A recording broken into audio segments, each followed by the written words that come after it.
उपस्थिति यस कोरोनाले जनायो र एकैचोटि आक्रमण सुरु गर्यो र तीव्र बनायो। यस आक्रमणलाई पराजित गर्न हामीले यो महामारी सुरु भएपछि देखा परेपछि अनि तयारी गर्नु पर्यो हामीले। त्यसकारण हाम्रा तयारीहरू पर्याप्त छन् भन्ने होइन। हामी बिल्कुल पर्याप्त तयारीका साथ तयारी हालतमा थियौँ, तयारी हालतमा हामीले यसको सामना गर्यौँ भन्ने अवस्था पनि होइन। हामी तयारी अवस्थामै थिएनौँ।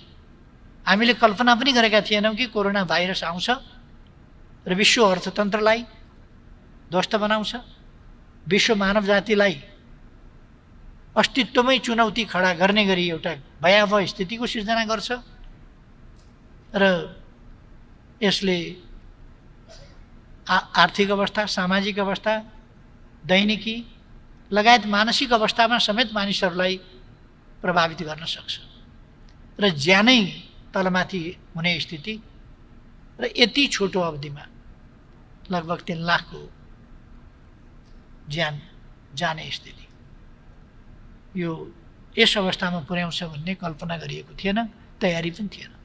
पहिलो टेस्ट हामीले हङकङ पठाएर गरेका थियौँ। अहिलेको सीमा विवाद हामीले टुङ्ग्याइहालौँ, अब वार्ताद्वारा यसलाई टुङ्ग्याउँ, तथ्यका आधारमा टुङ्ग्याउँ भनेको दुश्मनी होइन, वैरभाव होइन, मित्रभाव हो। हामी भारतसँग पूर्ण मित्रभावका साथ यो प्रस्ताव गरिरहेका छौँ, कृपया हाम्रो भूमि फिर्ता गर्नुहोस्। वास्तविक मित्रता, मनदेखिको मित्रता। अब अहिले मित्र भन्दाखेरि पनि कस्तो हुन्छ भने हाम्रो जमिन खोस्या छ, थिचिया छ, मिचिया छ जस्तो खालको, त्यस्तो पर्ने खालको भावका साथ होइन, एकदम दिल खोलेर मित्रता गर्न सक्ने परिस्थिति निर्माण गरिहालौँ भन्ने हाम्रो प्रस्ताव हो। हामी तपाईँहरूका नागरिकहरूलाई आफ्नै नागरिक सरह खाने बस्ने प्रबन्ध गर्नेछौँ, बिमारी हुँदा उपचार गर्नेछौँ। त्यसकारण तपाईँहरूले चिन्ता गर्नु पर्दैन, चिन्ता लिनु पर्दैन भन्ने कुराहरू उहाँहरूले आश्वस्त पार्नुभएको छ। त्यहाँका उपराष्ट्रपतिले, राष्ट्रपतिले, प्रधानमन्त्रीले भनेका कुराहरू त्यो त्यत्तिकै कुराहरू होइन र हामी त्यहाँको एम्बेसीसँग कन्ट्याक्टमा छौँ र कति बेर कसरी कति मान्छे हामीले उद्धार गर्नुपर्छ, त्यहाँबाट कति मान्छे ल्याउनुपर्छ, कसरी ल्याउने हो र मान्छे ल्याउने सेन्टिमेन्टमा हामी वारवारी मान्छे ल्याएर क्वारेन्टाइनमा पनि राख्न नसक्ने, केही पनि गर्न नसक्ने र कोरोना मात्रै फैलाउने अनि देशै सोतर बनाउने त्यस प्रकारको भद्रगोल सिर्जना गर्ने मनस्थितिमा छैनौँ। नेपालजी न्यूज अनलाइन टिभी, मजाले हेर्नुहोस्। सम्माननीय सभामुख महोदय,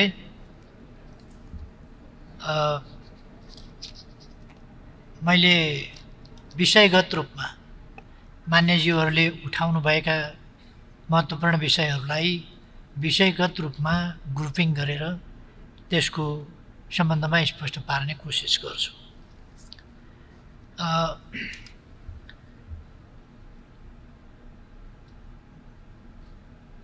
अहिले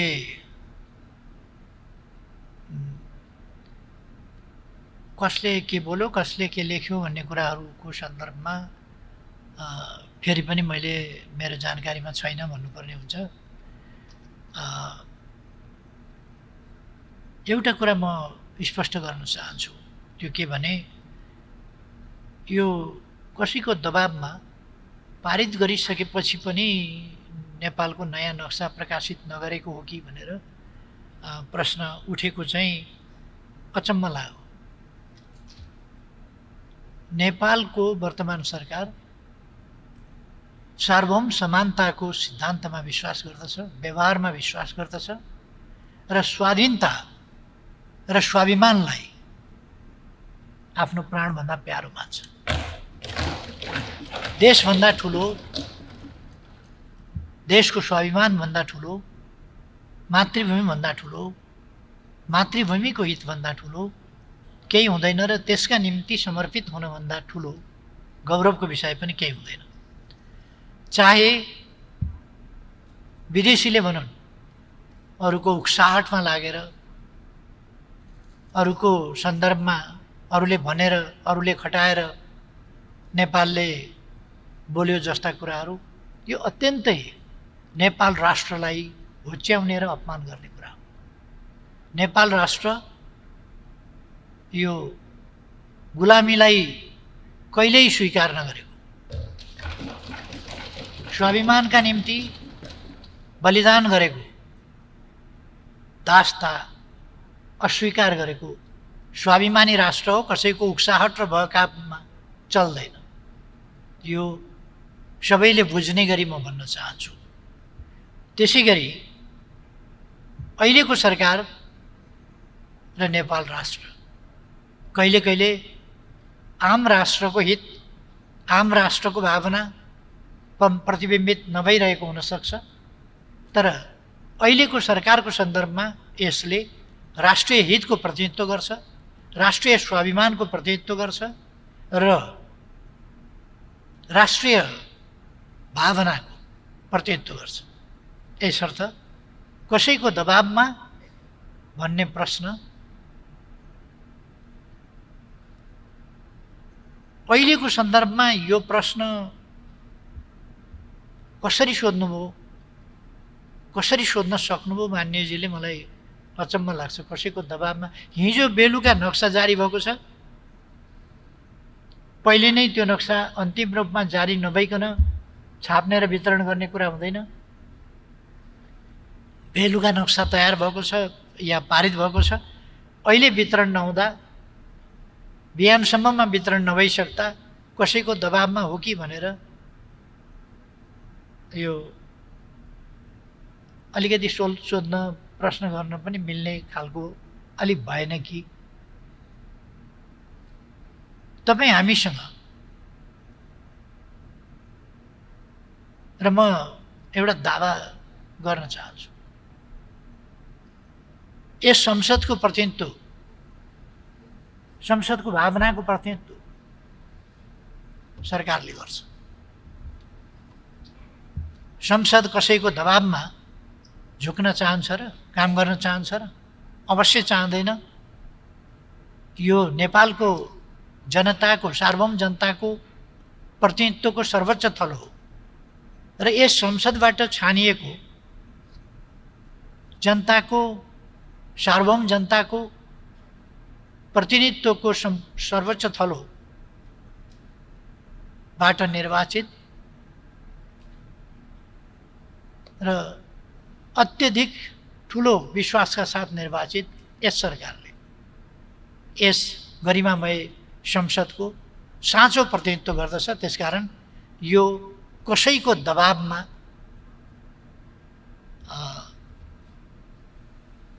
कुनै कदम चाल्ने वा नचाल्ने, कुनै काम गर्ने वा नगर्ने, गर्दैन भन्ने कुरा म मान्यज्यूहरूमा निवेदन गर्न चाहन्छु।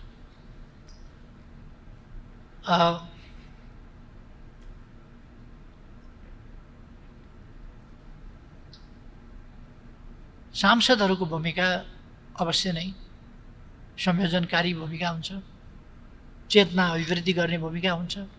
जनताले आफ्ना प्रतिनिधि मार्फत यो कोरोनाबाट जोगिने, उम्किने बाटो के हो त्यसको पनि जानकारी लिन चाहन्छ र सँगसँगै यस सम्बन्धमा नेतृत्व पनि गरेको हेर्न चाहन्छ। त्यसकारण अनुगमनकारी भूमिका, स्थानीय जनप्रतिनिधि जो फिल्डमा खटेका छन्, अथवा प्रशासन, अथवा प्रहरी, अथवा स्वास्थ्यकर्मी, चिकित्सक लगायत र आम जनताले पनि प्रभावकारी र सकारात्मक भूमिकाको मान्य सांसद हरेकबाट अपेक्षा गरेका हुन्छन्। यो स्पष्टै छ भन्ने मलाई लाग्छ। म सबै मान्यजीहरूलाई यो कामको नेतृत्व सरकारले गर्ने हो, यसको म्यानेजमेन्ट, यसको तयारी, यसको अगुवाई यो सरकारले गर्ने हो। सरकारका यी प्रयासहरूमा मान्यज्यूहरूको जुन सहयोग प्राप्त भएको छ त्यसका निम्ति म हार्दिक धन्यवाद भन्न चाहन्छु। जति बेला कोरोना सुरु भयो, यो धेरै समय भएको छैन, 4-5 महिनाको कुरा हो। यी 4-5 महिनाभित्र बिल्कुल तयारी नभएको अवस्थामा, नसोचेको अवस्थामा, अकल्पनीय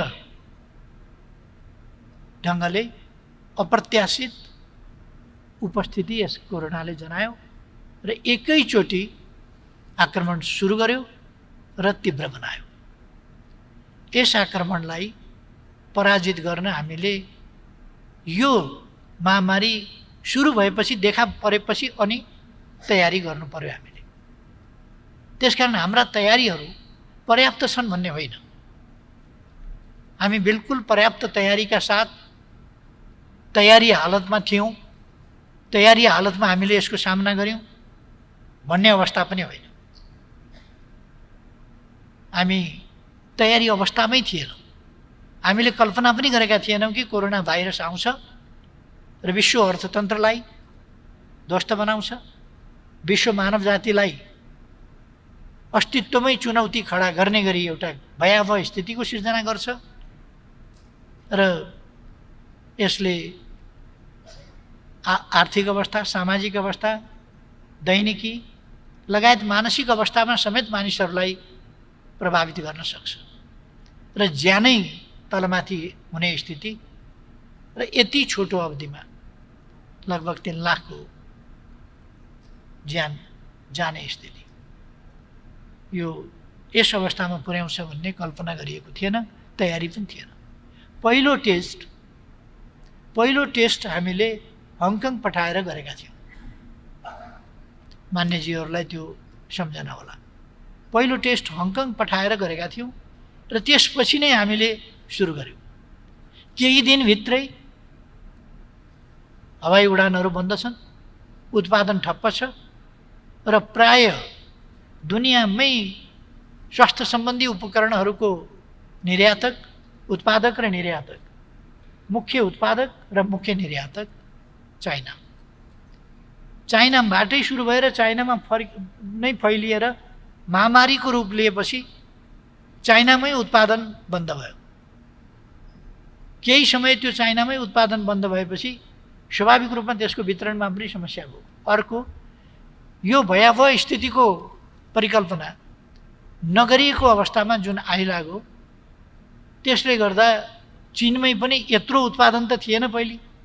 यो जब देखा पर्यो त्यसपछि नै उत्पादन सुरु भयो। अरू देशहरूले पनि त्यति नै किट्स, त्यति नै भेन्टिलेटर, त्यति नै अरू प्रकारका तयारीहरू गरेका थिएनन्। त्यतिकै आइसोलेसन, त्यतिकै क्वारेन्टाइनको व्यवस्था विश्वमा कहीँ पनि तयारी गरिएको थिएन। हामी पनि त्यस्तै अवस्थामा थियौँ। यो अनौठो कुरा भएन। त्यसपछि हामीले तयारी सुरु गऱ्यौँ, तीव्र ढङ्गले तयारी सुरु गऱ्यौँ। एउटा मैले स्पष्ट पार्नु पर्दछ, कतिपय सञ्चार माध्यमहरूमा कता कता ओम्नी भन्ने नामको कुनै कम्पनी वा संस्था आदिको कुरो लिएर पनि र यतिसम्म भन्न पनि अप्ठ्यारो नमान्ने, यतिसम्म पनि भनिने अवस्था मैले देखेँ कि यो बालुवाटारसँग सम्बन्धित छ। ओम्नी भनेको मैले सुनेको पनि थिएन, कसको के हो थाहा पनि थिएन। र व्यापार बिजनेसका कारोबार मेरो विषय होइन, मेरो विषय राजनीति हो। म व्यापार बिजनेस आदिमा रुचि पनि राख्दिनँ र त्यसमा डिल पनि गर्दिनँ र त्यससँग मेरो सरोकार पनि हुँदैन। अर्को कुरा, अहिले विशेष अवस्थामा मन्त्रालयको डाइरेक्टर जेनरल, सम्बन्धित विभागको डाइरेक्टर जेनरलले खरिद प्रक्रिया छोटो माध्यमबाट अगाडि बढाउन सक्छ र उसले आफूभन्दा एक तह माथिको अफिसरलाई जानकारी गराउँछ। अहिलेको कानुनी व्यवस्था त्यो हो। त्यसकारण स्वास्थ्य विभागको डाइरेक्टरले आफूले गर्ने काम हो त्यो, र कुन प्रक्रिया कसरी गरियो त्यस सम्बन्धमा म स्पष्ट गर्न चाहन्छु। यदि कसैले कुनै 1 रुपियाँ पनि तलमाथि गरेको छ भने 1 रुपियाँ पनि भ्रष्टाचार गरेको छ भने, अनियमितता गरेको छ भने त्यस सम्बन्धमा छानबिन हुन्छ, कारबाही हुन्छ। कोही पनि कारबाहीबाट उम्किन सक्दैन। तर हरेक कुरामा भ्रष्टाचार मात्रै देख्नु र अप्रमाणित ढङ्गले र जो मन परेको छैन, जो रिस उठेको छ त्यससँग लगेर त्यसलाई जोडिदिनु, यो स्वस्थ तरिका होइन। यो हाम्रो भ्रष्टाचार विरोधी भावना र अभियान पनि हुन सक्दैन।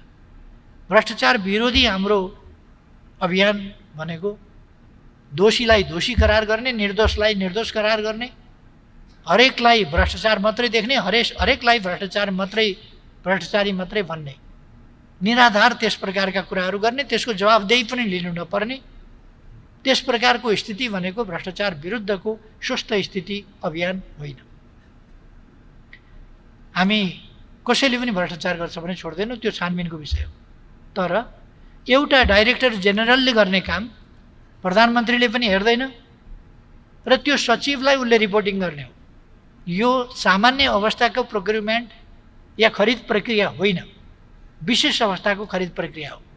हामीलाई पिपिई नपाएर अथवा स्वाब टेस्ट गर्ने पिसिआर नपाएर समस्या भइरहेको बेला र सकेसम्म छिटो ल्याउनु पर्ने बेला, यस्तो अवस्था कि एउटा देशले मूल्य तिरिसकेकोमा त्योभन्दा बढी मूल्य तिरेर म उठाएर लान्छु भनेर अर्काले लाने खालको स्थिति, त्यो त विश्व बजारमा नै हामीले देख्यौँ।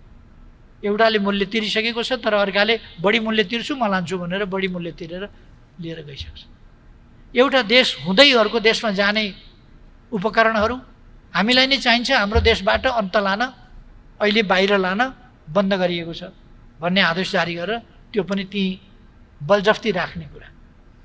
यति के भने स्वास्थ्य सम्बन्धी यति जटिल समस्या, यति गम्भीर समस्या र त्यसले पैदा गरेको स्थिति भनेको यति कानुनको वास्ता नगर्ने अवस्था। त्यस्तो अवस्थामा हामीले पनि छिटो माध्यमबाट कसरी ल्याउन सकिन्छ त्यो उपाय गर्न पर्थ्यो र त्यो कानुनी व्यवस्था अनुसार एउटा मन्त्रालयको विभागको प्रमुखले गर्ने हो, डिजीले गर्ने हो, त्यसै अनुसार डिजीले गरेको हो। पछि भने जति सामान भनेको समयमा आएन भन्ने कुराका आधारमा उनै डिजीले फेरि त्यसलाई रद्द पनि गरेको देखियो। त्यस सम्बन्धी छानबिन हुन्छ, त्यस सम्बन्धी छानबिन भएर दोषी पाइयो भने कारबाही हुन्छ, होइन भने कारबाही हुँदैन। तर त्यसमा सरकारै यदि त्यो पिपी पाएको छैन, इन्स्ट्रुमेन्टहरू किट्सहरू यदि पाएको छैन, सबैले बाँडेर खाए, यहाँले उहाँले उसले त्यसले बाँडेर खाए भन्ने जुन एउटा चलाउन खोजियो, यो विचित्र लाग्दो स्थिति हो। एउटा कम्पनीका पक्ष लिने, एउटा कम्पनी बोकेर हिँड्ने र त्यो कम्पनीले पाउनु पर्थ्यो भन्ठान्ने, त्यसले पाएन भने उपद्रव मचाउने खालका त्यस्ता प्रवृत्तिहरूको शिकार हामी हुनु हुँदैन। त्यो कहाँ कुन प्रवृत्ति, त्यो सञ्चार माध्यममा के प्रवृत्ति, ती कुराहरू म बुझ्दिनँ र मलाई चाहिँ नि त्यस्तो प्रवृत्तिहरूसँग कुनै लिनु दिनु पनि छैन। मुख्य कुरा हामीले छिटो माध्यमबाट, छोटो माध्यमबाट उपयुक्त मूल्यमा सकेसम्म छिटो गुणस्तरका सामान प्राप्त गर्ने हाम्रो उद्देश्य हो। त्यस उद्देश्यमा हामी दृढ छौँ, त्यस उद्देश्य अनुसार काम गरेका छौँ, त्यस उद्देश्य अनुसार हामीहरू अगाडि बढ्छौँ। सकेसम्म छिटो, सकेसम्म सस्तो, गुणस्तरीय सामान हामीलाई चाहियो। किनभने हामी स्वास्थ्य सङ्कटको, राष्ट्रिय सङ्कटको स्थितिमा छौँ, हालाकि दुनियाँ पनि विश्व सङ्कटकै स्थितिमा छ र हामी राष्ट्रिय सङ्कटको अवस्थामा छौँ। त्यस्तो अवस्थामा हामीले त्यही विधि अपनाउनुपर्छ। यदि त्यस विधिमा कहीँ कतै त्रुटि छ भने त्यसलाई सच्याउनुपर्छ, बदमासी छ भने कानुन बमोजिम त्यसमा कारबाही हुन्छ। हामी विभिन्न ढङ्गले तयारी गरिरहेका छौँ। मैले अघि नै भने हामीसँग यद्यपि क्वारेन्टाइनको सङ्ख्या 5700सम्म पनि छ, तर ती पर्याप्त विश्व स्वास्थ्य सङ्गठनले भनेका गुणस्तर अनुसारका छन् भन्ने होइन। हाम्रो सङ्ख्या जसरी बढ्दैछ भन्न जस्तो सजिलो छैन। हामी गुणस्तर तयार गर्दैछौँ, गुणस्तर निर्माण गर्दैछौँ। हामी परीक्षणका किटहरू पनि ल्याउँदैछौँ, पिपिई पनि ल्याउँदैछौँ, पुर्याउँदैछौँ र यो उपलब्ध हुन पनि सहज थिएन। हामीले अरू देशका नेताहरूका विभिन्न समयका आह्वान र अभिव्यक्तिहरू सुनेका छौँ। हामीसँग सामग्रीको अभाव छ, हामीसँग पहिले उत्पादनै हुँदैन थियो, अहिले हामी यति उत्पादन गर्न थालेका छौँ, हामी पुरा गर्न थालेका छौँ, हामीले गुणस्तर मेन्टेन गर्न प्रयास गरिरहेका छौँ भन्ने नै सुनिन्छ। हामी पनि त्यही हो, गुणस्तर मेन्टेन गर्ने, गुणस्तर अनुसार कायम गर्ने त्यो प्रयास हामी गरिरहेका छौँ। तर त्यो प्रयास सबै ठाउँमा भइसक्यो भन्ने कुरा छैन, किन हामीसँग धेरै चिजका लिमिटेसन छ।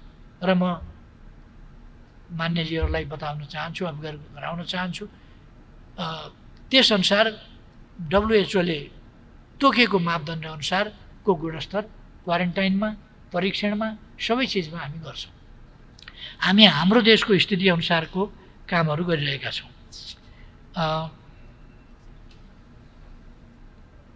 अर्को यो आयोगहरू गठन भएको छैन भन्ने कुरा, अर्को एउटा नयाँ कुरा पनि आज सुने मैले। पूर्व प्रधानमन्त्री शेरबहादुरज्यूले आयोगहरू गठन गर्नुभएको थियो भन्ने। अब म प्रधानमन्त्री भएर आउँदा त आयोगहरू गठन थिएन। कति बेर आयोग गठन भए के भयो त्यो मेरो जानकारीमा रहेन। त्यसकारण कस्ता आयोग कहाँ संविधान अनुसार गठन भएको आयोग त थिएन म आउँदा। मैले गठन गर्ने प्रयास गरेको हुँ, विभिन्न कारणले त्यसमा विलम्ब भएको छ। त्यो विलम्ब किन भयो भनेर म अहिले कसैतर्फ इङ्गित गर्न चाहन्न। विलम्ब भएको छ, विलम्ब नहुनु पर्थ्यो, अब छिटै गरिनेछ। छिटै गर्नका निम्ति अध्यादेश पनि अस्ति जारी भएको थियो।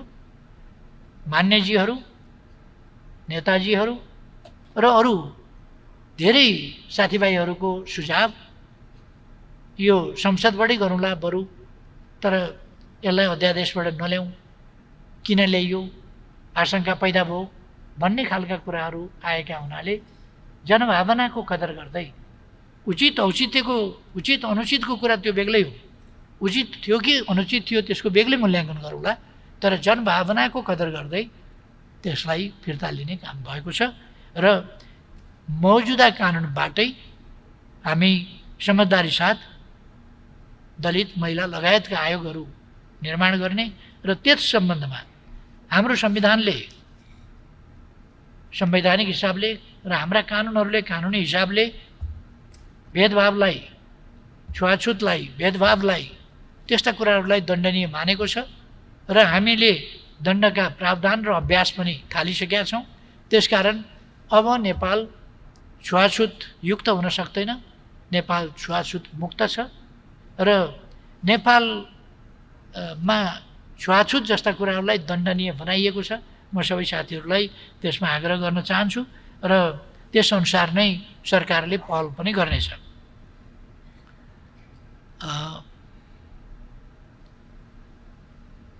एउटा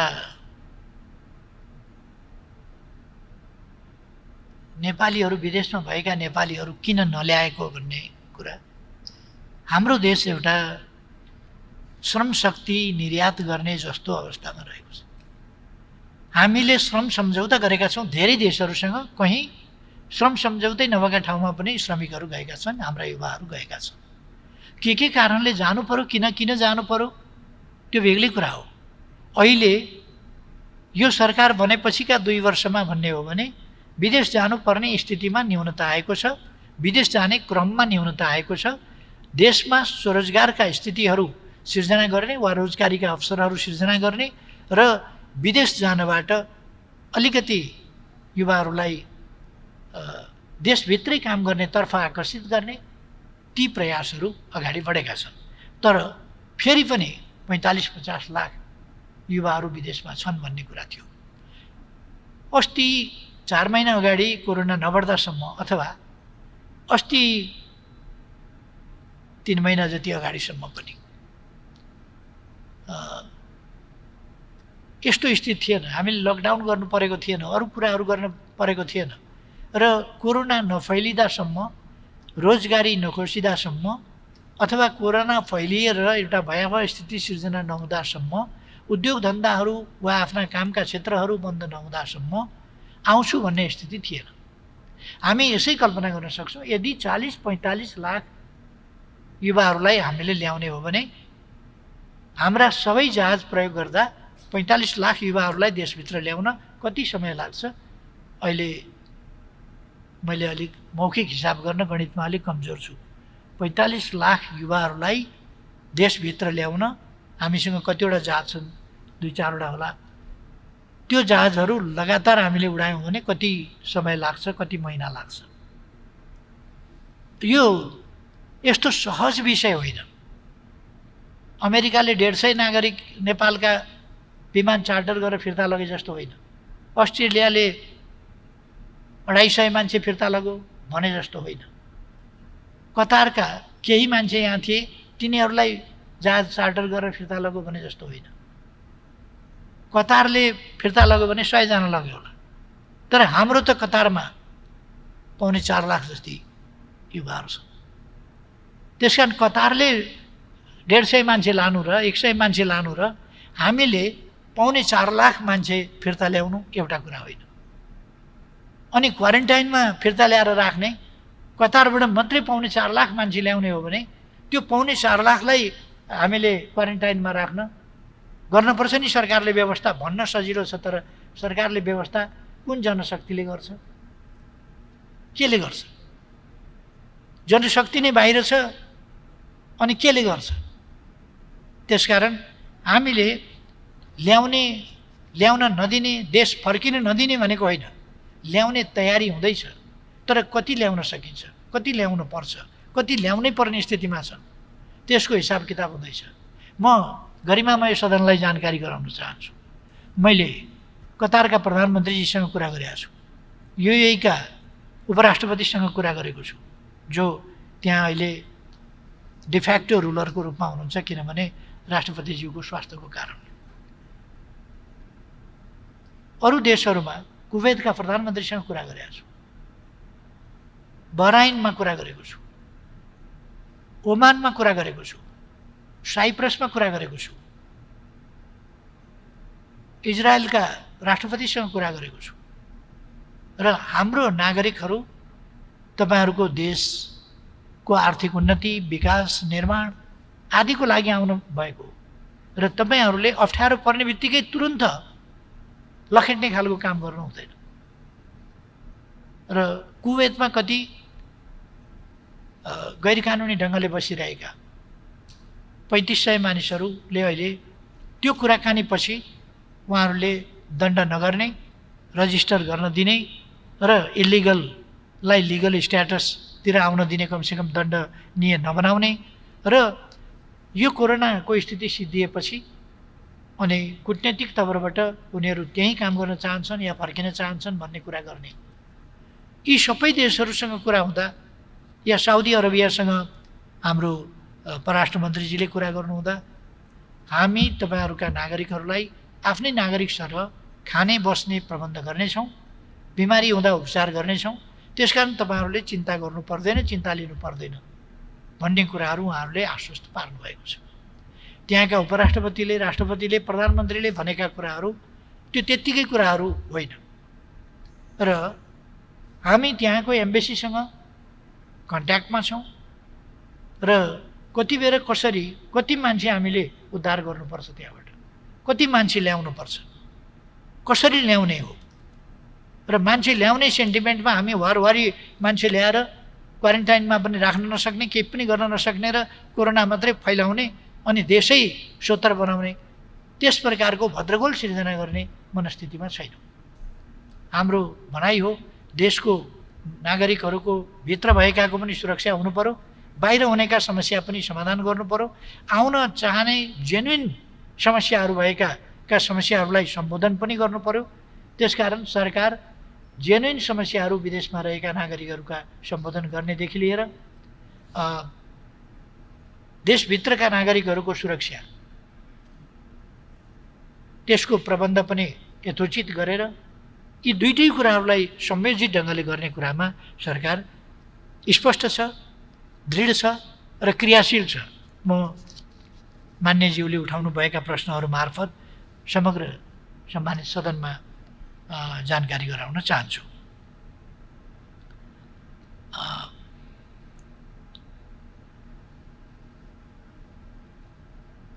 एकजना मान्यजीले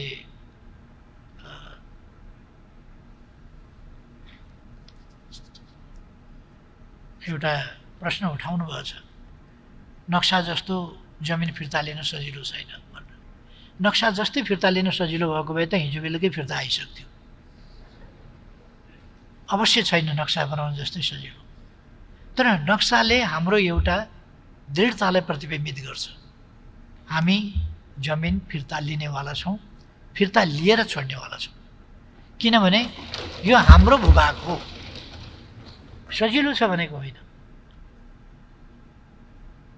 हामीलाई थाहा छ भारतको भूगोल, भारतको जनसङ्ख्या, भारतको अवस्था र हाम्रो अवस्थाको भिन्नता, तर यी भिन्नताहरू न्याय निरूपणमा प्रतिबिम्बित हुनु हुँदैन, सत्य स्थापनामा प्रतिबिम्बित हुनु हुँदैन। सत्य सत्य हो, आकार प्रकार हैसियत हेरेर न्याय निरूपण र सत्य स्थापना हुँदैन पनि, स्वीकार्न सकिँदैन पनि। त्यसकारण हामी यो अलिकति कठिन काम होला, तर यो कठिन काम भए पनि हामी गर्छौँ। हामी यस मामलामा दृढ छौँ भन्ने कुरा फेरि म स्पष्ट गर्न चाहन्छु।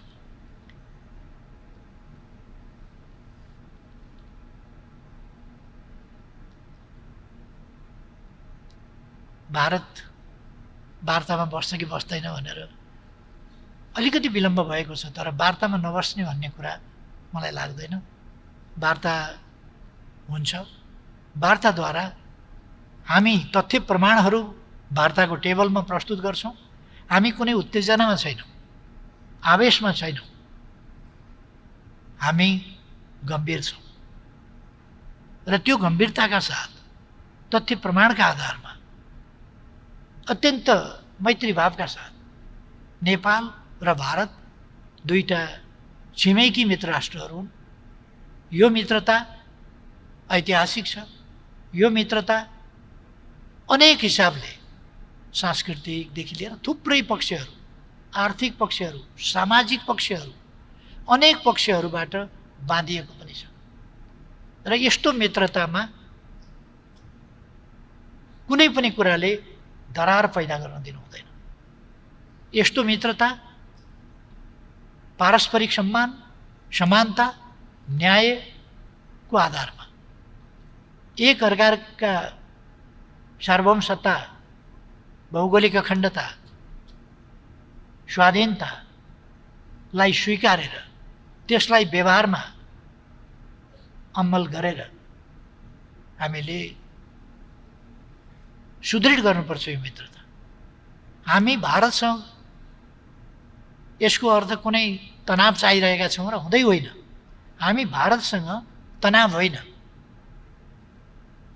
तनाव रहित, सुमधुर, समस्या रहित मित्रता चाहन्छौँ। भारतको वर्तमान सरकारले नै यो समस्या खडा गर्यो भन्ने अहिले आएर बाटो उद्घाटन गर्यो होला, बाटो अलिकति खन्यो होला अथवा नक्सा छाप्यो होला, तर हाम्रो भूभाग भारततिर परेको वा भारतले कब्जा गरेको अहिलेको सरकार हुँदा होइन, त्यो पहिले इतिहासको कुरा हो। हाम्रो तर्फबाट छोडिएको अथवा नजरअन्दाज भएको पनि पहिलेको सरकारको समयमा होइन, त्यो इतिहासको त्रुटि हो, गल्ती हो। दुईटै सरकारले ती इतिहासका त्रुटिहरूलाई, ती गल्तीहरूलाई सच्याउनु पर्दछ। अब ती गल्ती कायम रहन दिनु हुँदैन। ती गल्ती सच्याएर मित्रतालाई सुदृढ गर्नुपर्दछ, उचाइमा लानुपर्दछ। आफ्नो आफ्नो भूमि आफू आफूले चर्चिने, आफ्नो आफ्नो नक्सा यथोचित ढङ्गले गर्ने। हामीले उहिले वर्तमान भूभागका लागि लडाइँ नै गरे हौँ। सुगौली सन्धि भनेको लडाइँको र त्यसमा पनि हामी अलिकति लडाइँ लड्न हाम्रो सामर्थ्यले अलिक अप्ठ्यारो भएर हामीले कतिपय भूभाग गुमाएर सम्झौता गरेर अहिलेको भूभागमा हामी सीमित भएका हौँ। त्यति बेला लडाइँको बेला गरिएको सम्झौता आज लडाइँ नभएका बेला सुमधुर मैत्री सम्बन्ध कायम भएका बेला यस्तो बेलामा लडाइँका बेला स्वीकारिएको सिमाना शान्तिपूर्ण मित्रताका बेला थिचोमिचो गरिनु, अतिक्रमण गरिनु कदापि वाञ्छनीय हुन सक्दैन, कदापि ग्रहणीय हुन सक्दैन, त्यो स्वीकार्य हुन सक्दैन।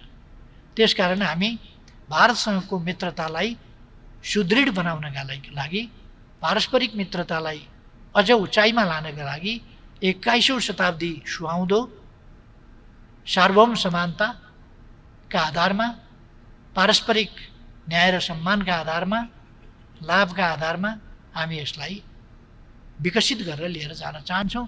अहिलेको सीमा विवाद हामीले टुङ्ग्याइहालौँ, अब वार्ताद्वारा यसलाई टुङ्ग्याउँ, तथ्यका आधारमा टुङ्ग्याउँ भनेको दुश्मनी होइन, वैरभाव होइन, मित्रभाव हो।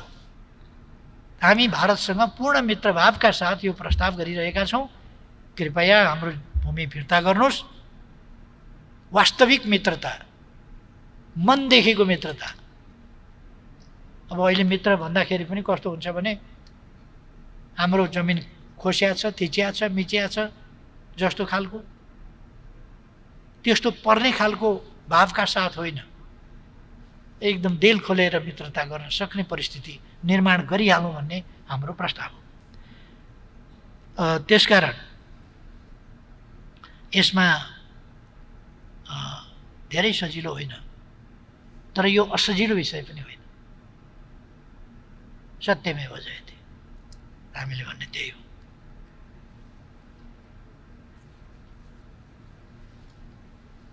यहाँ साथीहरूले सोध्नुभएको छ अलिकति निजी क्षेत्रलाई अवहेलना गरिएको कुरा।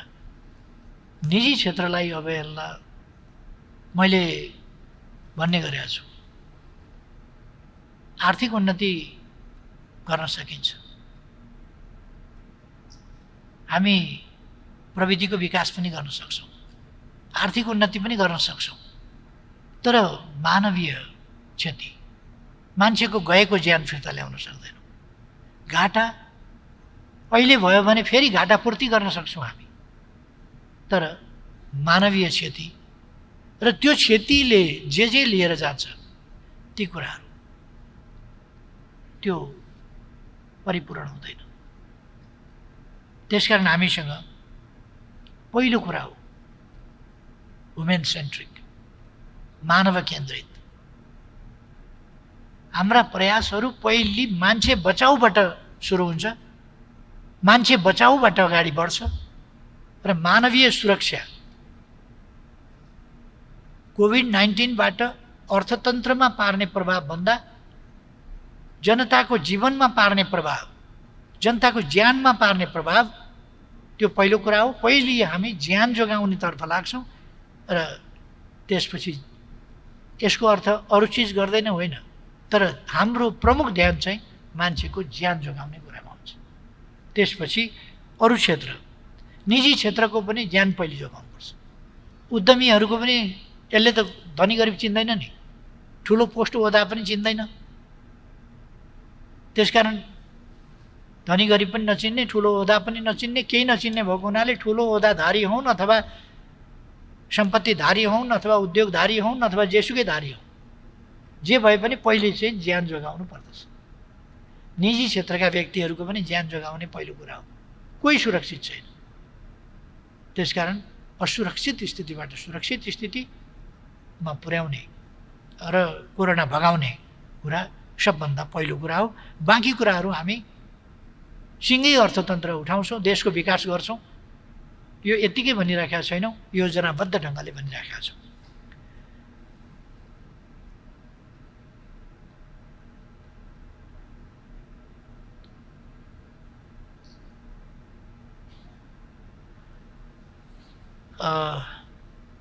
यो जाँच किटमा पनि भ्रष्टाचारको स्थितिको आशंका भन्नु, यो आशंकाको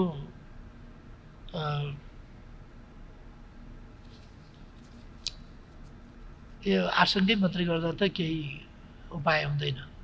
तर मैले अघि नै भने यस्तो स्थितिमा कोरोनाको यो महामारी चलेका बेला, देशै आतंकित भएका बेला, जनताको ज्यान गम्भीर ढङ्गले खतरामा पर्दै गएको बेला कसैले यसमा पनि भ्रष्टाचार गर्छ भने त्यस्तोलाई कानुन बमोजिम अझैसम्मको सजाय दिइनेछ, कोही उम्किन पाउने छैन।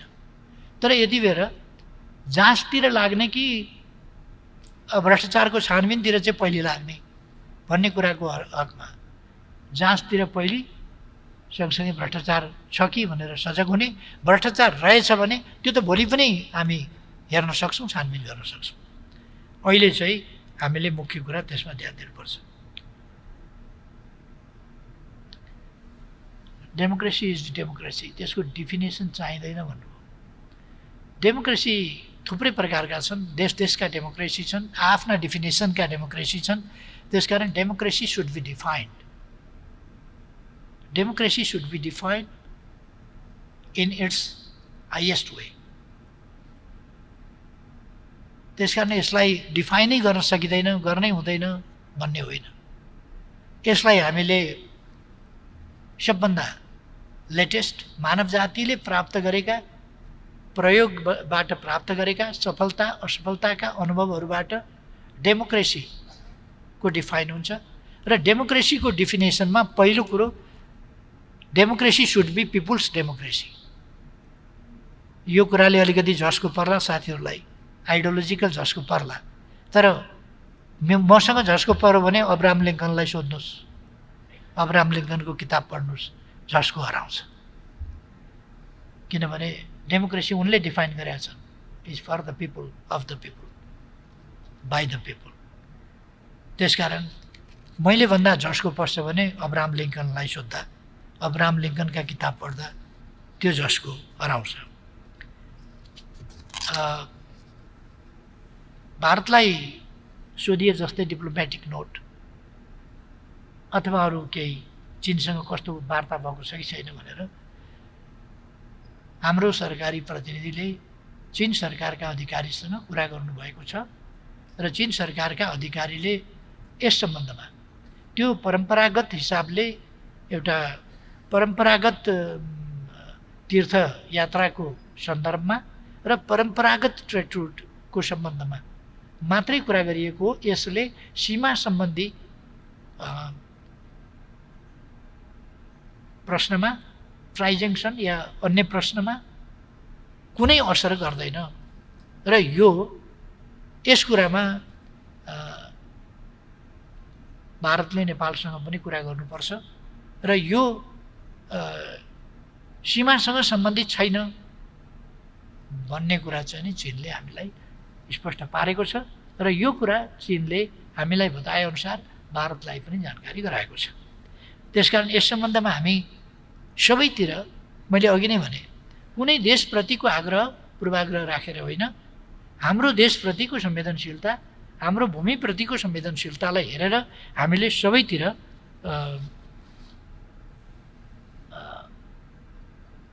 पत्राचार गरेका छौँ, कुरा गरेका छौँ, आवश्यक सबैतिर कुरा भएको छ। हामी यसको उपचार सम्बन्धमा, उपचारको तयारीको सम्बन्धमा अघि नै मैले पहिले बोल्दाखेरि पनि भने, हामी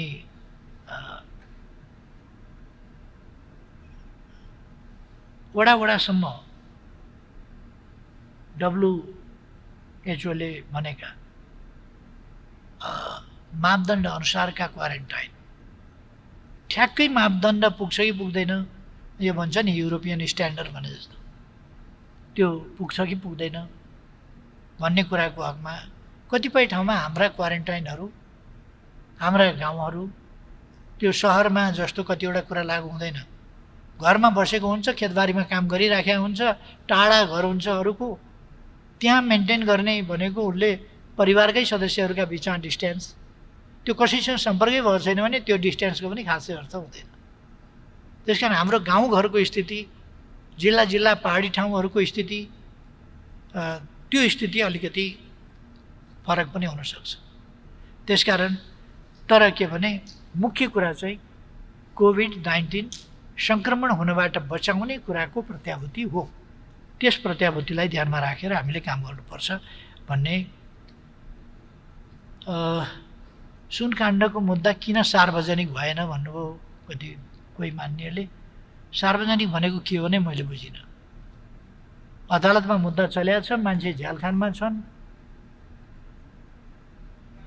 ओसार पसार हुने गरेको रहेछ। त्यो ओसार पसारका दुला गौडा सबै टालिए, त्यो ओसार पसार हुन छोड्यो। जो बाहिर गएको थियो कहाँ लग्यो भन्ने कुरा त अब हामीले जान्ने कुरा, अरू देशमा गएर खोज्ने कुरा भएन। त्यो पहिले गइसकेको कुरा हो। अहिले यता जान पाएको छैन, जाँदैन। पहिले ओसार पसार गर्नेहरू आदिलाई कारबाही गरिएको छ। त्यसकारण एउटा मजाको स्मरणका पाएको विद्वान मित्रले अलिकति बुजुर्ग तरिकाले नै प्रश्न गर्नुभएको छ। यो उसमा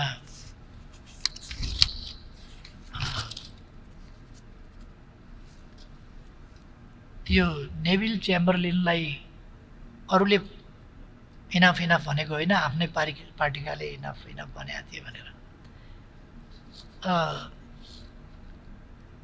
कहिले कहिले त्यस्तो हामीले देखेका छौँ। इनफ भनेको र त्यस अनुसारको एक्सन, त्यस अनुसारको व्यवहार गरेको देखेका छौँ। भट्टराईजीलाई अगाडि सारेर चुनाव लडियो, उहाँलाई प्रधानमन्त्री बनाउँछु भनियो, 6 महिना पनि टिक्न दिइएन। इनफ भनियो। त्योभन्दा पछिल्लो च्याम्बरलिन पनि चर्चिल पनि कोही पनि आएन। यस्ता धेरै अनुभवहरू देखेर आउनुभएको साथीले एकाध आवाज यताउता असन्तुष्टिका सुनेर आफ्नै पार्टीभित्रतर्फ इङ्गित गर्नुभएकोमा धन्यवाद छ। तर त्यस्तो केही पनि छैन। खुसीको कुरा, त्यस्तो केही पनि छैन। सजग गराउनु भएकोमा धन्यवाद छ। पुराना अनुभवहरूबाट हामीले शिक्षा लिने हो, सिक्ने हो।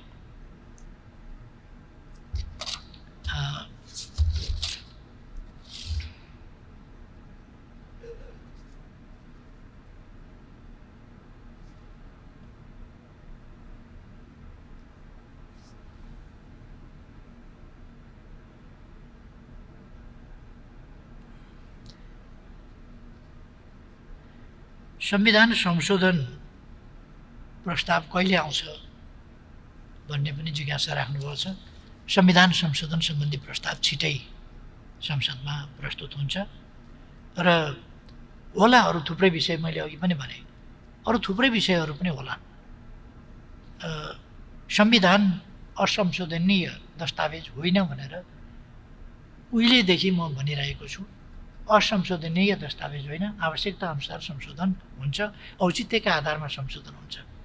तर यति बेला चाहिँ हामीलाई यो नक्सासँग सम्बन्धित विषय चाहिँ अनुसूची 3 मा रहेको हाम्रो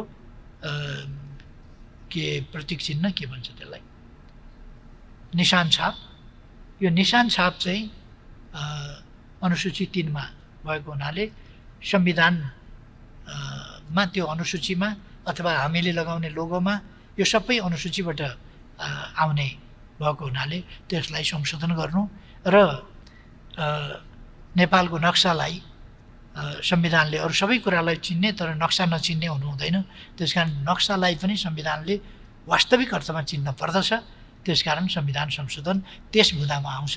हामीले सर्वसम्मतिले त्यसलाई पारित गर्नेछौँ। अब मोटामोटी ग्रुप वाइज गरेर मैले मान्यजीहरूका प्रश्न र जिज्ञासाहरूको सम्बन्धमा जवाफ प्रस्तुत गरेँ भन्ने मैले ठानेको छु। म प्रश्नका लागि मान्यजीहरूलाई हार्दिक धन्यवाद फेरि पनि भन्न चाहन्छु।